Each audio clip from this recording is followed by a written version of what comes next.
আপনি যত বড় পাপী হন, আপনি যতই অন্যায় করেন না কেন, আল্লাহর রহমতের দরিয়া, আল্লাহর রহমতের দরজা আপনার জন্য খোলা আছে না নেই?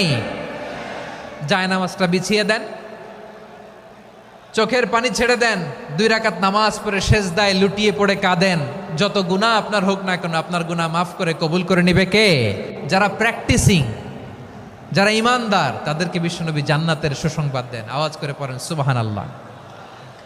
এজন্য রব্বুল আলামিন বিশ্বনবীর পরিচয় অন্য আয়াতে এভাবে তুলে ধরেন, ওয়ামা আরসালনাকা ইল্লা কাফাতান লিন্নাসি বাশীরাও ওয়া নাযীরা।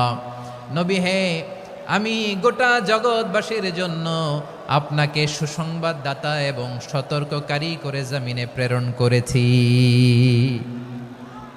মুবাশশিরাম বিল জান্নাত, তিনি জান্নাতের সুসংবাদ দেন, তিনি আশা জাগান। নবীর কথা শুনলে মানুষ বুকে আশা ফিরে পায়।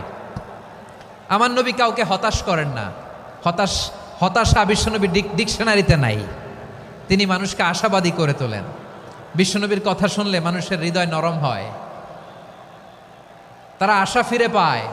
বিশ্বনবীর মুখ নিঃসৃত পবিত্র প্রতিটি কথাই আশা জাগানিয়া। সুবহানাল্লাহ পড়েন। আপনি প্রিয় নবীর মুখ নিঃসৃত বাণীগুলো পড়েন, কথামালাগুলো শোনেন, দেখবেন আশা পাবেন, বুকে আশা পাবেন, ভালোবাসা পাবেন।